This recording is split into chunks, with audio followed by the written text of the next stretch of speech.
사도신경으로 신앙 고백하시겠습니다. 전능하사 천지를 만드신 하나님 아버지를 내가 믿사오며 그 외아들 우리 주 예수 그리스도를 믿사오니 이는 성령으로 잉태하사 동정녀 마리아에게 나시고 본디오 빌라도에게 고난을 받으사 십자가에 못 박혀 죽으시고 장사한 지 사흘 만에 죽은 자 가운데서 다시 살아나시며 하늘에 오르사 전능하신 하나님 우편에 앉아 계시다가 이로써 산 자와 죽은 자를 심판하러 오시리라. 성령을 믿사오며 거룩한 공예와 성도가 서로 교통하는 것과 죄를 사하여 주시는 것과 몸이 다시 사는 것과 영원히 사는 것을 믿사옵나이다. 아멘. 찬송가 460장 찬송하시겠습니다.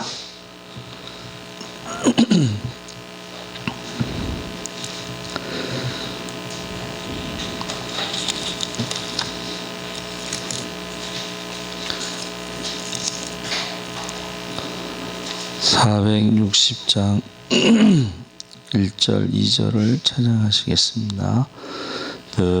뜻없이 무릎 꿇는 그 복종 아니요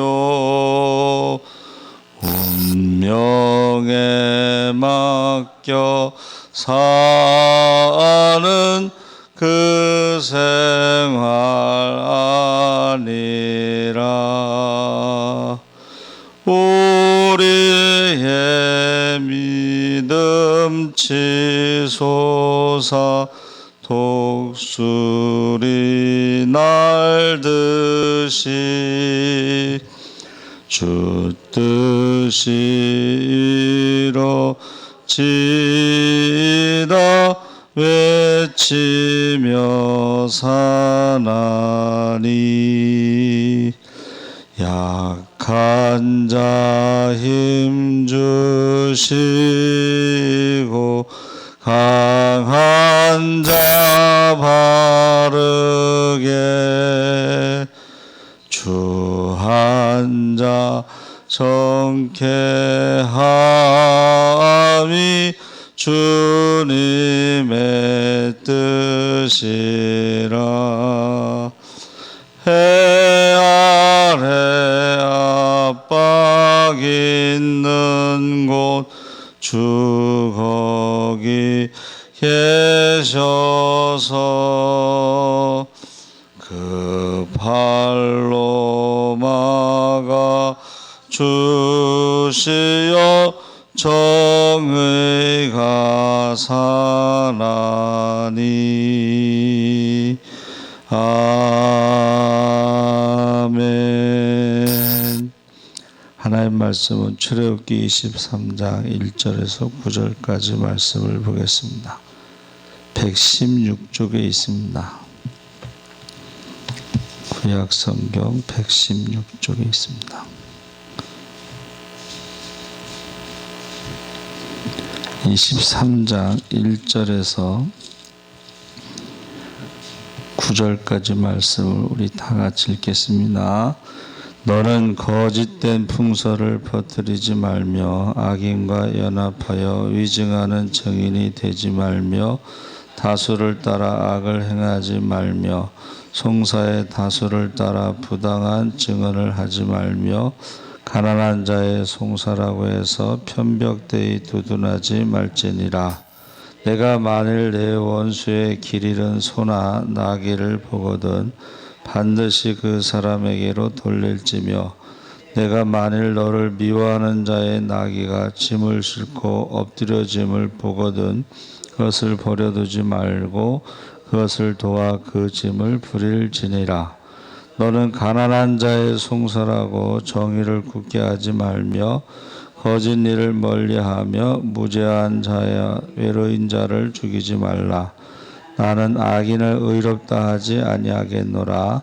너는 뇌물을 받지 말라. 뇌물은 밝은 자의 눈을 어둡게 하고 의로운 자의 말을 굽게 하느니라.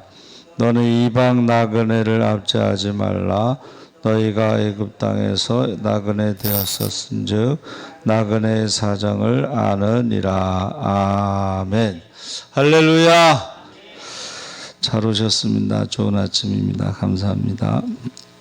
오늘 말씀의 제목은 정의롭고 평화로운 사회. 그래서 우리가 먼저 그의 나라와 그 일을 구하라 했을 때 그의 나라는 이제 하나님 나라고 그의 의가 바로 정의를 말하고 그 정의가 공정한 재판을 의미하는 것입니다. 그래서 10계명 중에 9계명 내 이웃에 대하여 거짓 증거하지 말라, 그것과 연결된 말씀인데 하나님의 그 공의로우심, 그리고 이 땅에 하나님 나라가 정의로서 실현되는 것은 재판이 공정해야 된다 하는 것입니다.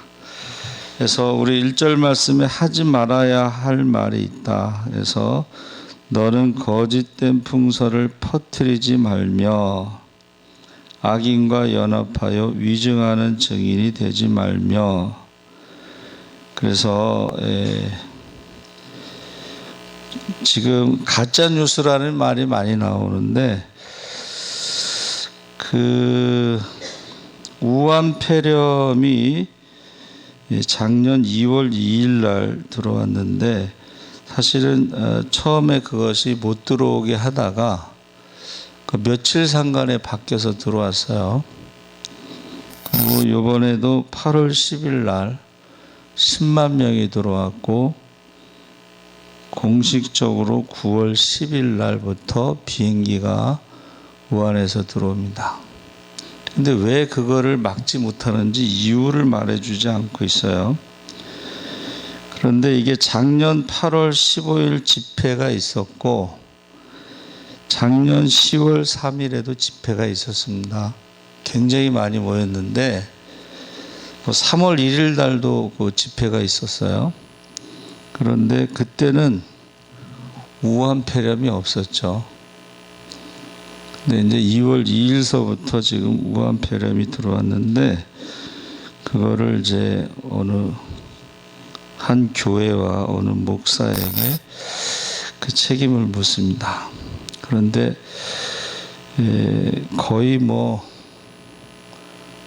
그 중국에서 들어온 사람들은 우리나라에서 공짜로 치료해 줍니다. 근데 우리는 교회에서 확진자가 나오면 구상권을 청구하겠다, 법적으로 어떻게 하겠다 그러는데 이게 우리나라 언론은 막을 수가 있는데 외국인 언론은 막을 수가 없어요. 그렇죠? 그래서 이 거짓된 풍설이라는 그 헛된 소문, 거짓된 소문, 이게 이제 유언비어인데 그 만들어내는 거죠, 거짓말을. 그래서 그 전문가들이 이제 거기에 대해서 그게 아니다, 여름 휴가, 여행 상품권 남발하고 극장 50만 장 남발하고 재난지원금 모두 줘서 식당에 가서 밥 먹으라고 했는데 갑자기 이제 그 8.15 집회에다가 다 뒤집어 씌웠다, 잠복기가 없는 이상한 말을 했다, 이제 그런 이야기들이 이제 의사들을 통해서 나오고 있습니다. 그래서 야고보서 1장 19절에 듣기는 속히 하고 말하기는 더디하라.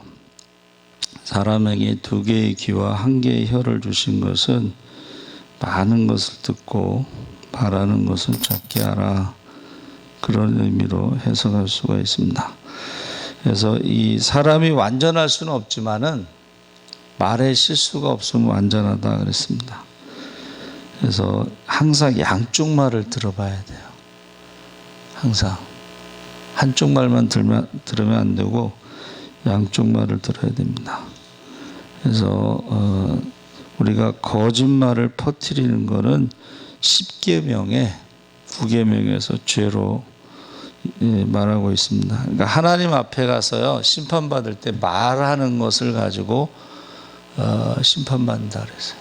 그 사람이 자기가 한 말에 대해서 거짓말한 것에 대해서 심판하고, 그 사탄의 특징이 거짓말하는 거죠. 사탄의 특징이 거짓말하는 것이고 교만한 것입니다. 그러니까 거짓말하는 사람들은 자기가 그 거짓말을 통해서 뭔가 여론몰이라고 그래서 거짓말을 통해서 이제 정치를 하는데, 성경은 거기에 대해서 죄를 묻겠다고 말씀하시는 것입니다. 두 번째 2절에는 다수가 아니라 하나님 앞에 오르냐가 기준이 되어야 된다. 2절에 다수를 따라 악을 행하지 말며 송사의 다수를 따라 부당한 증언을 하지 말며. 지금 집권 여당이 다수당이라서 그들이 원하는 대로 법을 다 만들어요. 그렇죠? 다수결에 의해서. 근데 거기에 대해서 하나님이 심판하신다는 것입니다. 그래서 10월 4일까지는 비대면 예배라고 하고, 그 다음에 동성애 축제가 시작됐습니다.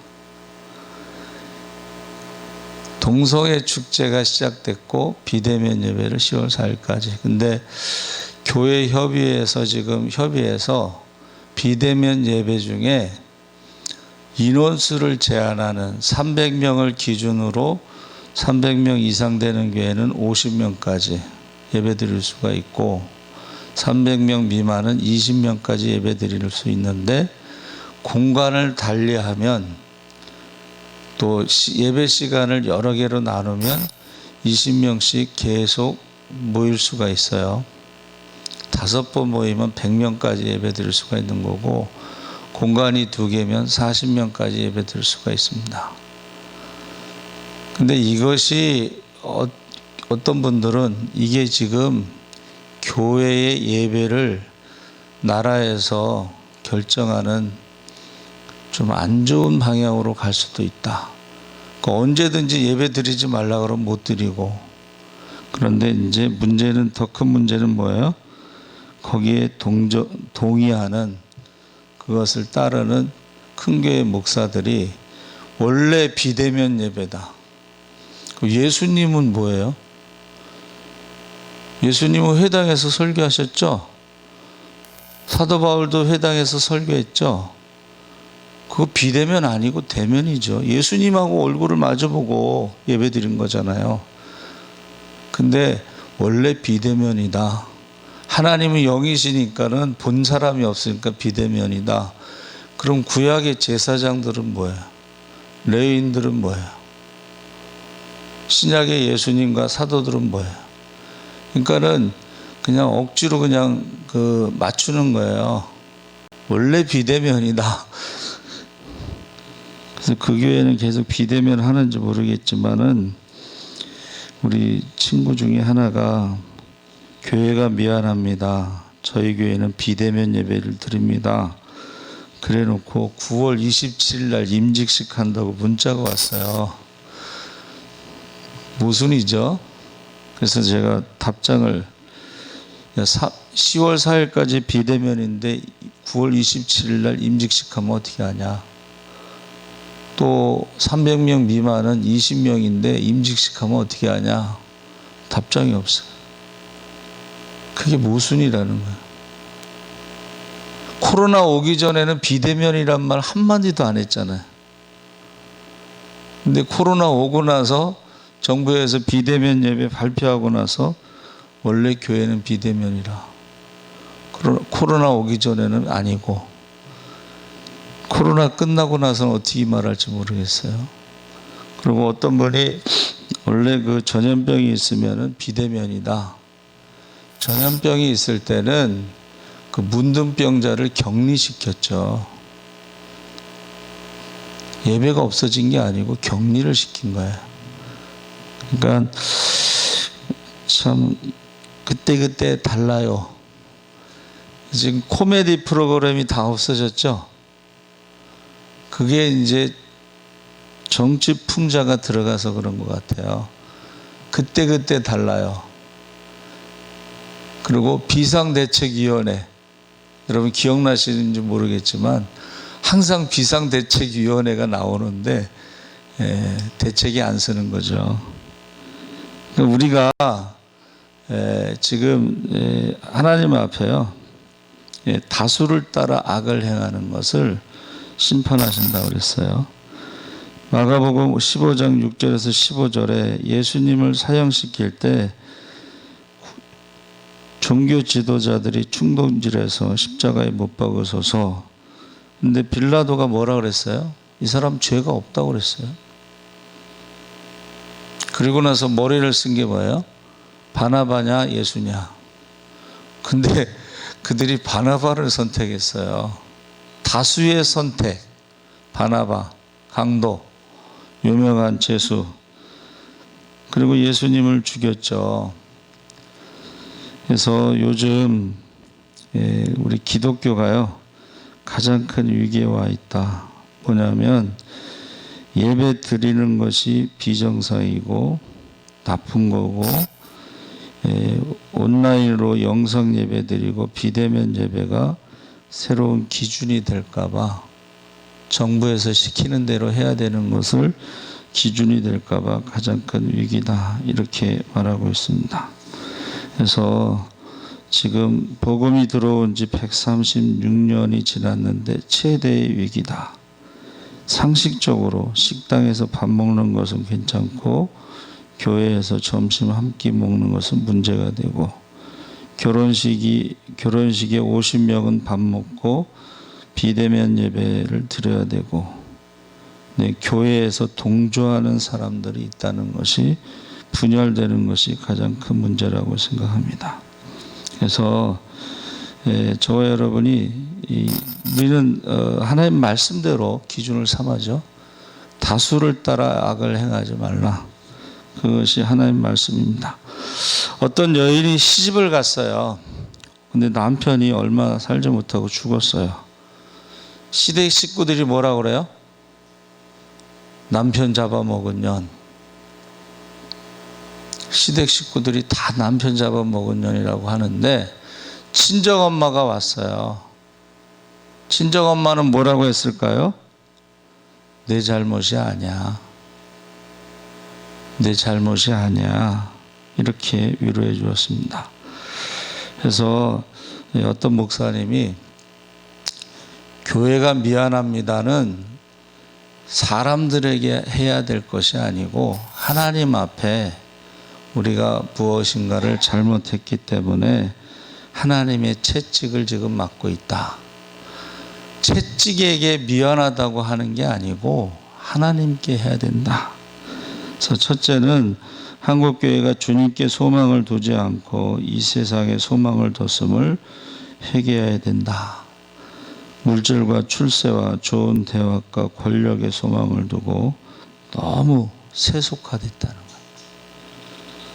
그 목사님은, 정광훈 목사님에 대해서도 목회를 하지 말고 목회를 그만두고 정치인으로서 해야 되지 않느냐, 그 얘기를 하셨어요. 그래서 제가 생각해 봤더니 목회를 안 하고 그냥 정치만 했으면 교회가 욕을 먹진 않았을 텐데, 그런 생각이 듭니다.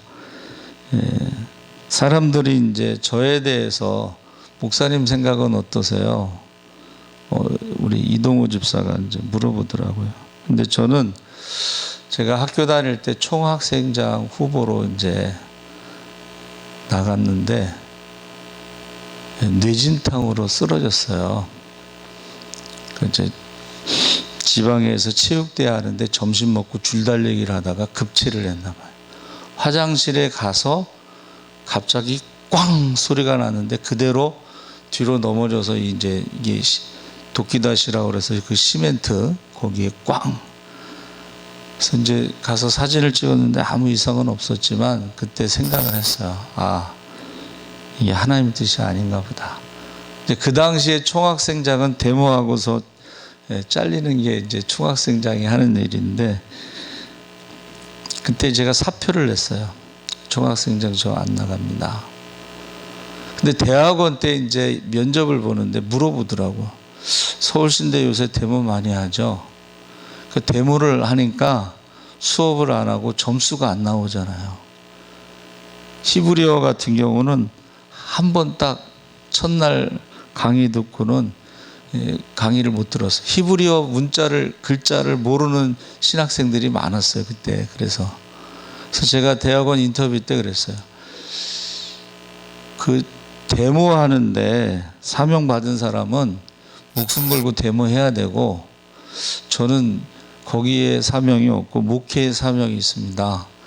그랬더니 그래서 합격시켜줬는지 모르겠지만 제 기본 입장은 그래요. 저도 이 목사님 말씀하신 것처럼 어떤 정치를 하려면 그거를 목숨 걸고 해야 되고, 목회를 하려면 목회의 목숨을 걸어야 된다고 생각을 해요. 그래서 저희 동기 중에 하나가 정교조에서, 아니 한국노총에서 지금 이제 나이가 이제 있으니까 고위급 간부예요. 한국노총에. 걔는 이제 그쪽으로 간 거예요. 그리고 우리 후배 중에 하나는 노동 현장에서 일하다가 그 높은 건물에서 떨어져서 죽은 후배도 있는데, 자기의 사명이면 그걸 해야 되겠죠. 근데 저는 목회 사명이 있기 때문에 저는 그쪽에는 아니라고 이제 대답을 했는데,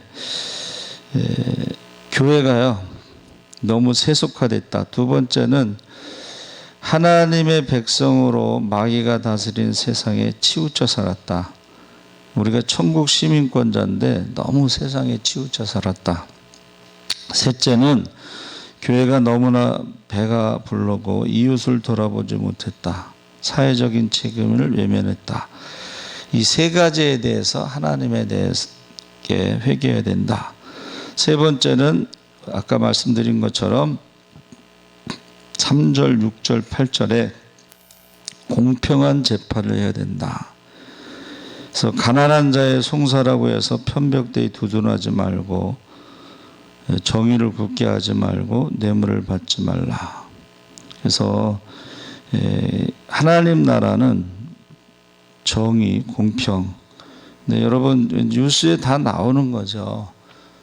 다수당의 횡포, 법무부 장관이 검사의 인사권을 남용해서 수사 중인 검사들, 여당에 대한 수사 중인 검사들을 전부 차천시키고 자기 사람으로 세워서 다수당의 독재가 지금 이루어지고 있습니다.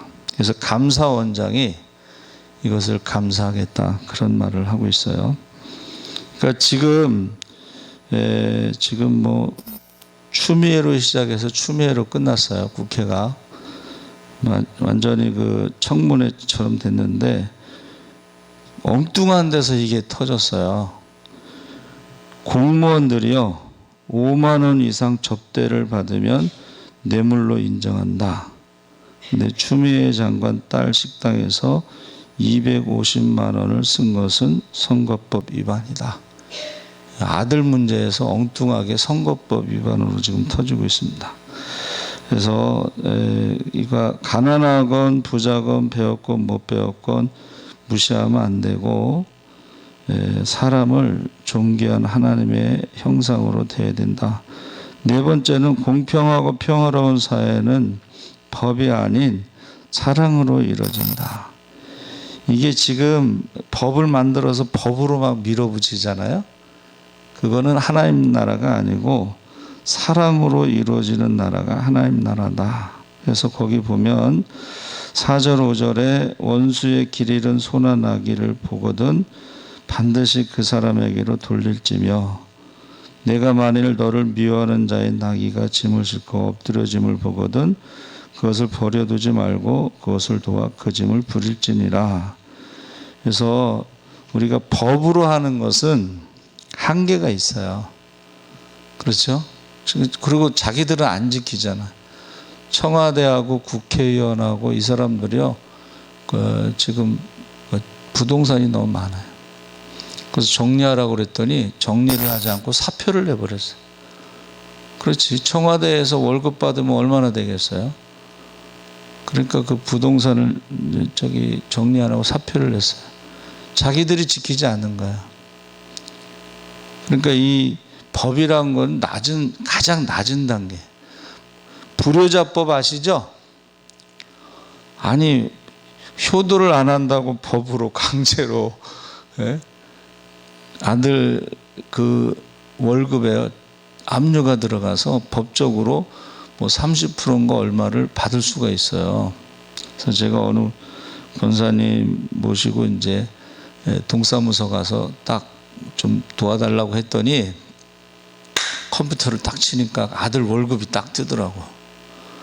그래서 아들 월급에 압류를 넣겠습니까? 그랬더니 안 넣는다 그래. 불효자법. 강제로. 그 법이라고 하는 것은 가장 낮은 단계. 나라를 법으로 다스리잖아요. 세금을 많이 매긴다고 부동산 값이 떨어지지 않잖아요. 더 올라가고 있잖아요. 그러니까 법이라는 건 가장 낮은 단계. 그리고 심화봉 목사님이 교인도 국민입니다. 교인도 국민입니다. 그런 말을 하셨어요. 그러니까 우리가 하나님 나라는 법보다 높은 단계인 윤리나 도덕이나 그거보다 더 높은 단계인 원수를 사랑하는 그게 이제 하나님 나라가 이루어지는 것이다. 그렇게 말하고 있습니다.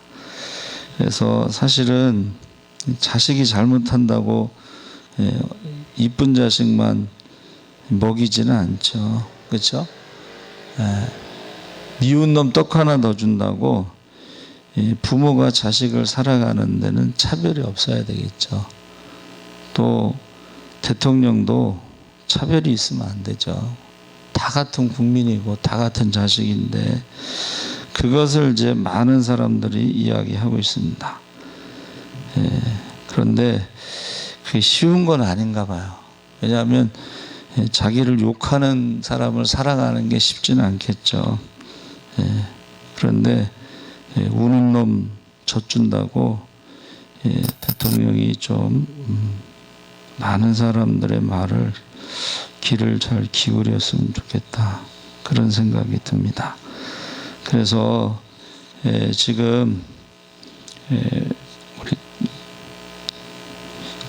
박원순 전 시장이요. 동성애 축제하고 에이즈 축제하고 서울시청 앞에서 김일성 만세를 부르는 것이 민주주의라고 그랬는데도 항상 여론조사에서 차기 대권 1위가 나오죠.